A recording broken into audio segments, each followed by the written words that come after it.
Para finalizar la parte de este seminario, damos paso a la participación de la doctora María de Jesús Ruiz, quien nos presenta Código de Nuremberg. Adelante, doctora, bienvenida. Hola, ¿qué tal, chicos? Buen día, ¿cómo están? Continuamos con los trabajos que les están presentando en relación con la unidad de aprendizaje de conocimiento ético en enfermería. Felicidades porque en la academia les están presentando elementos éticos normativos muy importantes. Y bueno, a mí me corresponde abordar lo correspondiente al Código de Nuremberg. Vamos a ver algunos antecedentes, cómo es que se presenta, cómo es que ocurre, para que ustedes puedan identificar los elementos más importantes que necesitamos. ¿Y cómo surge? Bueno, tenemos que partir de que como enfermeras, enfermeros, en esta profesión, nosotros tenemos que brindar un cuidado, siempre respetando los derechos humanos de las personas, de la familia o de la comunidad con la que estemos. Pero también nosotros como enfermeras, enfermeros, tenemos diferentes campos de acción. Esta acción puede ser desde la parte asistencial hasta la investigación. Ahora nosotros haremos una reflexión, revisaremos elementos éticos muy importantes para la investigación. ¿Ok? Y cabe preguntarse si la investigación, toda la investigación es ética. Bueno, primero recordemos que la investigación se realiza para generar nuevos conocimientos. Estos se llaman conocimientos empíricos porque surgen de esta realidad tangible, medible. Pero para generar estos conocimientos es esencial que se realice bajo investigación ética. Ustedes seguramente me van a preguntar, bueno, ¿y qué implica una conducta ética en investigación? Y les diré que esta es un cuestionamiento que los investigadores, los filósofos, los abogados e incluso los políticos han debatido durante muchos años, que implica, en este caso, la conducta ética en investigación. Y bueno, veremos que la siguiente pregunta que tenemos que hacernos ¿es válida toda la investigación? Y vamos a partir de un contexto histórico muy importante que ustedes seguramente conocen, que es la Segunda Guerra Mundial. Bueno, en esta Segunda Guerra Mundial, ustedes recuerdan que hubo dos bloques, ¿no?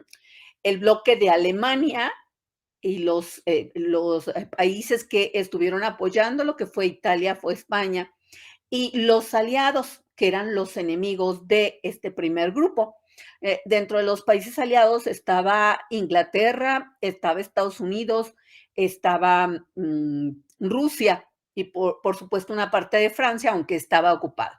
Bueno, durante la Segunda Guerra Mundial se realizó investigación porque los investigadores, los médicos investigadores alemanes se preguntaban cómo podían ellos apoyar desde la ciencia a el ejército de Alemania, del Tercer Reich. Así es que vamos a abordar el caso de un médico. Su nombre era Sigmund Rascher. Él, él estaba buscando simular las condiciones climáticas a las que se enfrentaban los ejércitos alemanes cuando fueron a Polonia y cuando fueron a Rusia. Sobre todo, a él le interesaban los pilotos que caían en aguas heladas. Lamentablemente, en esta Segunda Guerra Mundial, los alemanes realizaron estudios no éticos. ¿Por qué? Porque empezaron a buscar métodos para tratar a los aviadores alemanes que eran derribados por los aliados y que caían en zonas muy frías. Vamos a ver a qué se refiere. Recuerden que estamos hablando de que la investigación nos permite generar conocimientos, conocimientos que son necesarios, pero no toda la investigación es ética ni es válida. ¿Qué ocurrió ahí en Alemania? Ustedes me van a decir, ¿eso quiere decir que no existían estudios no éticos? Efectivamente, Ustedes podrían pensar que los estudios no éticos que violan los derechos de los sujetos que participan en una investigación son cosa del pasado, pero no es así. Es decir, todavía existen situaciones en las que los investigadores no protegen de forma adecuada la privacidad de sus participantes o que estos son tratados injustamente o que son perjudicados durante la realización del estudio. Y vamos a ver exactamente a qué se refiere. ¿Ok? Entonces, bueno, del lado derecho ustedes pueden observar es la carátula de un libro que fue escrito por Vivian Spitz, llamado Doctores del Infierno. Vivian Spitz fue una mujer que se dedicó a transcribir todas las declaraciones de los médicos nazis. ¿En qué momento? Pues durante los juicios que se les hicieron a estos médicos. Entonces, ella va relatando todos los experimentos que practicaron los médicos nazis con seres humanos y su relato es verdaderamente cruel. ¿Cómo fue esto? Bueno, recordemos que la Segunda Guerra Mundial, específicamente en 1933 a 1945, Alemania, el Tercer Reich, que estaba ahí en Europa, llevó a cabo, decíamos, actividades médicas que fueron atroces y que por supuesto fueron no éticas. Fueron muchas, muchas, pero ahí tendríamos que incluir también la investigación. ¿Qué hacían en investigación? Bueno, básicamente realizaron diversos experimentos. ¿Quiénes? Los médicos. ¿Con quiénes lo hacían? Bueno, lo hacían con los prisioneros de guerra que tenían ellos en campos de concentración. Ellos, ustedes lo conocen muy bien, a las personas de raza judía, a los gitanos, a las personas que tenían algún problema de salud, a ellos los enviaban a campos de concentración. Y pues también hacían experimentos con las personas que ellos consideraran sin valor, como decíamos los judíos, pero también los gitanos. Entonces los recluían y a partir de ahí, con esa población cautiva, ellos realizaban experimentos. Ahora bien, ¿qué tipo de experimentos? Bueno, había diversos experimentos que realizaban. Uno de ellos, vamos a checarlo. Perdón, aquí está, lo vamos a ver. Eran experimentos que simulaban condiciones atmosféricas extremas, tanto de elevada altitud como de exposición al agua helada.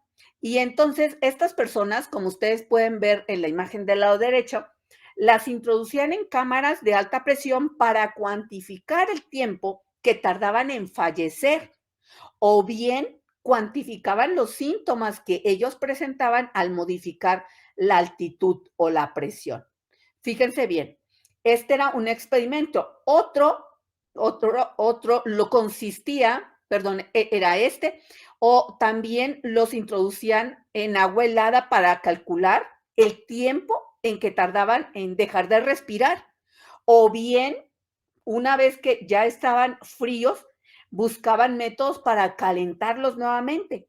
Y entonces hubo un médico, que en este caso era Sigmund Rascher, trató de buscar para él los mejores métodos para tratar a los aviadores alemanes. Entonces él dijo, bueno, pues es que yo tengo una necesidad y tengo que hacerlo. ¿Qué decía él?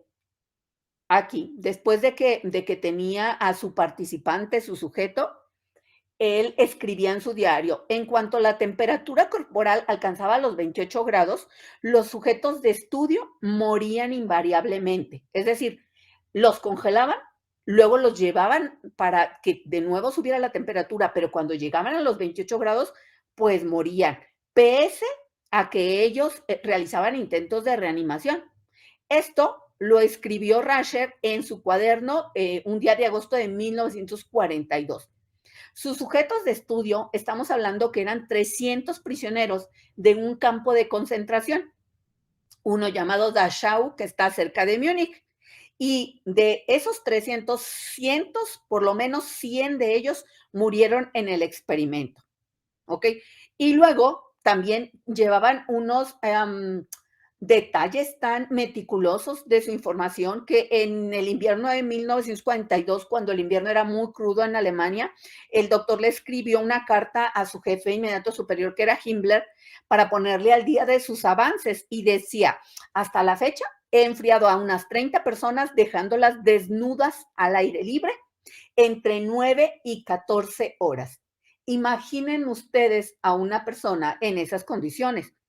Y agrega él, hasta que llegaron, después de este periodo de tiempo, a una temperatura corporal de entre 27 y 29 grados. Después de un tiempo, que era el correspondiente a un viaje de una hora, he dado a estos sujetos un baño caliente. Hasta ahora, señala él, todos los pacientes se han calentado por completo en una hora como máximo, aunque algunos de ellos tenían las manos y los pies blancos y congelados. Observen cómo realizaban ellos muchos experimentos que incluían las dos que les acabo de mencionar, más probar fármacos con ellos que no estaban autorizados. También les realizaban cirugías sin anestesia y otras dos que era como veneno e infecciones. En estas investigaciones no éticas, uno de los médicos, que era el médico personal de Hitler, Karl Brandt, mostraba en sus cuadernos un absoluto desprecio sobre la vida humana. Él escribía algo como esto, que quiero que ustedes vean. Es irrelevante si el experimento se hace con el consentimiento o en contra de la voluntad de la persona interesada. Fíjense bien lo que dice, es irrelevante el consentimiento. La intención es el móvil, la lealtad hacia la comunidad. En este caso eran sus soldados. La ética, decía Karl Brandt, en todas sus formas la decide un orden o la sujeción a una autoridad. Por eso, años después, nos seguimos preguntando por qué los alemanes fueron tan capaces de realizar atrocidades con las vidas de las personas. Pues es precisamente por esto, porque había una sujeción a una autoridad que les permitía hacer todo lo demás. ¿De acuerdo? Pero si ustedes dicen, pues sí, los médicos eran muy malos, resulta que no era solamente los médicos. En estos experimentos médicos nazis también participaban enfermeras. Aquí viene una de ellas, Hertha Oberhauser. Ella estuvo mucho tiempo trabajando con ellos y les infligía heridas a los prisioneros y los infectaba para simular las heridas de los soldados que combatían en el frente. Entonces, les inoculaba también venenos tóxicos, gas mostaza, bacilos del tifus o de la malaria, o suero de pacientes de hepatitis, e incluso los obligaban a beber agua salada. También les provocaron artificialmente heridas que después eran infectadas con tierra, con trozos de madera, con cristal, para tratar de reproducir la tipología y la contaminación de las heridas de guerra. ¿Sí? Es decir, ellos querían adelantarse para ver cómo podían ayudar a sus soldados alemanes. También esta enfermera participó en amputaciones y secciones de huesos y tendones, e incluso participó en los experimentos con antibióticos, con fármacos coagulantes y participó activamente en las amputaciones en vivo o les realizaba disparos a sangre fría a los prisioneros de guerra para comprobar si se producía o no una hemorragia. Ella apoyó en la esterilización de miles de personas y acabó junto con todos los médicos nazis y todos los que estaban en estos campos de concentración, con la vida de enfermos, de personas discapacitadas o que eran portadoras de algún defecto genético, porque ellos argumentaban que socialmente era aceptable porque si las mataban se evitaban un gasto, un coste para el Estado. Esta mujer fue condenada por un tribunal militar, en un momento les digo más, a 20 años de prisión, pero solamente permaneció 5 años y se le condenó en 1947, pero después se fue a trabajar a un hospital hasta que alguien la identificó y bueno, ya no pudo continuar, pero estaba trabajando como enfermera. Los errores que vivieron esas personas no terminaban ahí, porque incluso muertos, sus esqueletos y sus cerebros eran conservados para estudios posteriores. Ante toda esta atrocidad vivida, ustedes pueden observar cómo los experimentos médicos nazis eh, eh, violaron numerosos derechos de los sujetos de investigación. ¿Como cuál? Bueno, primero recuerden que eran llevados a cabo sin consentimiento, e incluso les llegaban a decir que si tú cumples y tú participas, te va a liberar. O bueno, te voy a mejorar la condición de vida, lo cual pues no era cierto. Así que había una selección injusta. ¿Por qué? Porque solamente seleccionaban a los que ellos consideraban como raza inferior. Hablábamos de los gitanos, de los judíos, de las personas minusválidas. Y entonces, en ese caso, si tenían alguna discapacidad, eran partes. Es una violación. Otra, pues a todos los prisioneros. Esa era una participación involuntaria.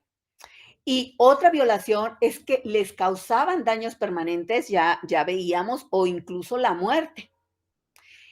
Y con todo esto ustedes pueden ver que los experimentos médicos nazis realizados durante la Segunda Guerra Mundial, pues fueron poco éticos porque estaban mal diseñados, están mal realizados, porque los conocimientos científicos que se obtenían de esos estudios, bien fueron escasos o totalmente nulos. Entonces, cuando termina la guerra, se dan cuenta los aliados, Inglaterra, Francia, Estados Unidos, Rusia, se dan cuenta, empiezan a investigar y empiezan a liberar a las personas que estaban en los campos de concentración y encuentran videos, encuentran fotografías, nombran una comisión. Esta comisión se dedica precisamente a buscar toda la información que tuviera de primera mano.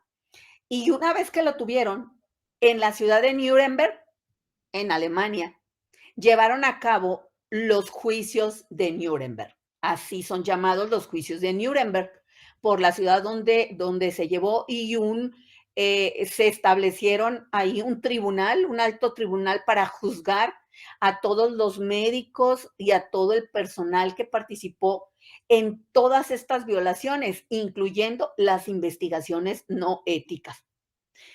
¿Qué se vigilaba? ¿Qué se revisaba? ¿Qué se checó ahí? Bueno, desde el ámbito de enfermería, ¿cuál fue la participación y si se seguían o no principios éticos básicos como el respeto a las personas? Derivado de todo estos juicios de Nuremberg, pues se crea un código que se llama precisamente igual, el Código de Nuremberg. Este Código de Nuremberg observó 4 elementos fundamentales que los van a ver y los voy a desarrollar para que podamos identificar claramente a qué se refiere.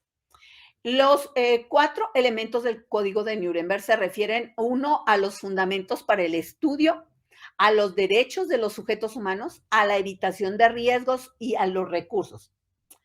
Los fundamentos para el estudio se refiere a que, a ver, yo quiero realizar un estudio porque hay algo que desconozca. Ok, lo vas a hacer porque necesitas ese conocimiento, pero solo lo vas a hacer cuando no se pueda obtener de otro modo, ¿sí? O sea, si lo podemos obtener este conocimiento por observación, hazlo, pero no involucres a la persona. Primer fundamento para el estudio. Se realiza cuando el conocimiento que es necesario no se puede obtener de ningún otro modo o por otro medio. Fundamento 2. Si tú quieres hacer una investigación para obtener conocimiento, esta investigación tiene que estar basado en resultados de estudios previos. Debe haber un antecedente, incluyendo que antes de que hagas tú una investigación con una persona, con un sujeto humano, tienes que hacerlo previamente con animales. Y después de haber revisado muy bien el conocimiento de la historia natural de la enfermedad. ¿Sí? Fundamento 1, se hace cuando no se puede obtener de otro modo. Fundamento 2, Debe haber estudios previos y debe haber el conocimiento de la historia natural de la enfermedad y experimentos primero con animales. El tercer fundamento se refiere que esté diseñado para proporcionar resultados necesarios para la sociedad. Si ustedes recuerdan los experimentos médicos nazis en el Tercer Reich, lo que querían era apoyar a sus soldados. Está bien, pero tiene que ser para toda la sociedad, ¿ok? Y lo que habíamos dicho, el cuarto, si los resultados que yo preveo encontrar justifican la realización del estudio. Es decir, no voy a hacer un estudio nada más porque se me ocurre. Yo tengo que hacer el estudio pensando qué resultado voy a obtener y si ese resultado justifica la realización del estudio, porque no puede ser que yo no vaya a pensar que la persona puede morir. No, por eso mi resultado tiene que ser siempre en beneficio de la sociedad. Ok, a esto se refiere, estamos hablando, el Código de Nuremberg en fundamentos para el estudio. El segundo elemento que el Código de Nuremberg consideró fueron los derechos de los sujetos humanos. Ya vimos cómo fueron tratados, cómo eran personas que se encontraban cautivas, personas vulnerables. Entonces, ¿qué sucede? Lo primero que yo debo respetar es el derecho de los participantes y por lo tanto yo tengo que solicitarle el consentimiento para participar de manera voluntaria. Y hablo de sujetos cautivos, que en ese momento eran las personas que se encontraban como prisioneros de guerra nazi en los campos de concentración. Pero si yo lo traslado a la época actual, pues yo estaría hablando de los prisioneros en las cárceles o en los centros de rehabilitación o las personas que se encuentran hospitalizadas en una unidad de salud o en un hospital o un adulto mayor que se encuentra en una estancia o incluso los estudiantes, porque son sujetos vulnerables que están cautivos, de alguna manera, entre comillas, en una escuela o facultad. Entonces, si yo quiero que ustedes me apoyen porque voy a hacer una investigación, excelente, pero ustedes tienen que participar de manera voluntaria. Pero además, no solamente eso, sino que se debe garantizar como un derecho la retractación, es decir, la posibilidad de que el sujeto de la investigación, de que el participante abandone el estudio en cualquier momento, al inicio, a la mitad o incluso faltando una sesión. Y además que no se le penalice. Porque algo que sucede, si ustedes en algún momento desean realizar investigaciones en los hospitales, es que la persona que está hospitalizada dice, ay, es que tengo que participar porque si no me van a dejar sin la atención médica de enfermería. No es así y lo debemos dejar muy claro a quien decida participar en nuestro trabajo. Lo mismo con los estudiantes. El participar es voluntario, pero se puede ir sin pensar que yo como profesor pueda tomar represalias porque él abandone el proyecto de investigación. ¿De acuerdo? Entonces, derechos de los sujetos hay dos. El consentimiento voluntario, la capacidad de decidir si participar o no, y el derecho a la retractación, es decir, la posibilidad de abandonar el estudio en cualquier momento sin ser penalizado. Vamos al tercer elemento del Código de Nuremberg que se refiere a la evitación de riesgos. Aquí lo que el código aborda es, vas a participar en un proyecto de investigación, investigador, vas a realizar un proyecto, es indispensable que tú no le causes ningún sufrimiento ni daño físico o mental al participante. En ningún momento. Entonces, no es como lo que hacían los médicos alemanes. Sabían que la persona estaba sufriendo. Sabía que estaban provocándole un daño físico o mental innecesario y aún así lo realizaban. Hay que evitar riesgos y no podemos hacerlo. Ahora, si estamos haciendo la investigación y en algún momento existe un riesgo de daño o el riesgo aumenta, el estudio se finaliza. Yo estoy trabajando con personas para ver si tienen un factor de riesgo para cursar con diabetes tipo 2. Entonces yo voy a tomarles una muestra de sangre capilar, o solamente tomo una aguja, le pincho su dedo y eso es todo. Hay un riesgo, sí, pero el riesgo es mínimo, ¿sí? Pero si yo le voy a pinchar y ese paciente, esa persona tiene un problema de coagulación y no coagula, entonces yo finalizo el estudio o no incluyo a esa persona en el estudio, porque me piden que evite el riesgo. ¿De acuerdo? Entonces, llevamos otros 2 elementos más: no causar sufrimiento ni daño innecesario, y si aumenta el riesgo, finalizar el estudio inmediatamente. Y finalmente, voy a referirme a los recursos. Es decir, yo voy a trabajar con mis sujetos, pero yo debo disponer de recursos adecuados para protegerlos. Les voy a poner un ejemplo. Yo estoy trabajando con las personas que tienen diabetes y les estoy midiendo un constructo que se llama bienestar espiritual. Y una de las preguntas dice, ¿usted cree que Dios no se preocupa por usted? ¿Usted cree que Dios no lo quiere? Cuando yo hacía esas preguntas a las personas, se ponían muy tristes y me decían, antes de contestarme, me decían, ¿sabe qué? Yo creo que Dios no me quiere porque me envió esta enfermedad. ¿Sabe qué? Yo creo que Dios me está castigando porque por eso me dio diabetes. En ese momento, yo tengo que decidir, ¿detengo la investigación porque el paciente está sufriendo un daño que es mental, psicológico? Y en ese momento, cuando yo tengo la investigación, yo pienso que debo prever antes y tener ahí el apoyo de un psicólogo o psicóloga. Ese es el recurso adecuado para que yo proteja a mis sujetos. Yo le pregunto si él se encuentra bien, continuamos, finalizamos y le digo, ¿le parece, le gustaría a usted hablar de lo que estuvo sintiendo, de sus emociones? Sí, sí me gustaría. Y lo canalizo, lo llevo con el psicólogo, psicóloga. ¿Sí? Entonces, si recuerdan, no solo nosotros tenemos que tener bien fundamentado el estudio como nos lo marca el Código de Nuremberg. Tengo que respetar los derechos humanos, tengo que evitar los riesgos, el sufrimiento y contar con recursos que me permitan atender a la persona participante en caso de que lo requiera. Estos 4 elementos son fundamentales.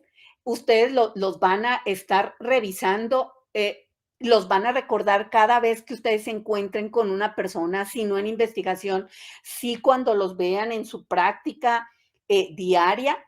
Y con base en el Código de Nuremberg se generaron otros documentos que incluyen aspectos éticos y que ustedes van a ver como la Declaración de Helsinki en 1964.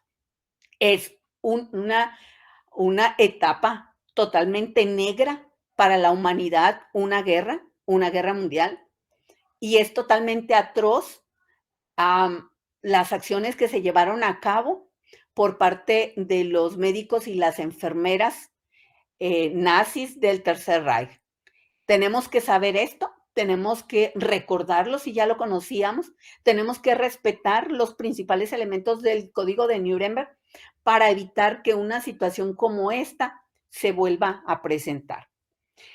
¿Qué podemos concluir? Bueno, que en toda investigación que ustedes realicen con seres humanos o con animales, como investigadores que ustedes son, que vayan a hacer, deben resolver problemas éticos, deben respetar los derechos de las personas. ¿Por qué existen preocupaciones éticas? Pues porque la línea entre lo que constituye la práctica esperada, en este caso de enfermería, que también participó, y la recolección de los datos, quiero saber qué pasa si le hago esto al paciente, a veces es imprecisa. Tenemos que evitar que se presenten, que se repitan situaciones como estas.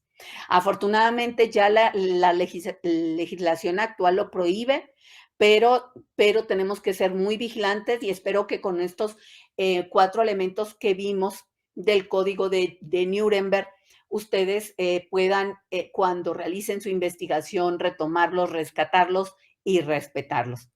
Yo con esto concluyo mi participación. Les agradezco mucho y les invito a que sigan participando, escuchando las siguientes ponencias y que les sean de grande utilidad a cada uno de ustedes. Muchísimas gracias. Buenas tardes. Muchas gracias, doctora, por tan interesante participación. A continuación, ofreceremos un espacio de 30 minutos y regresamos con el segundo bloque de ponencias. Muchas gracias.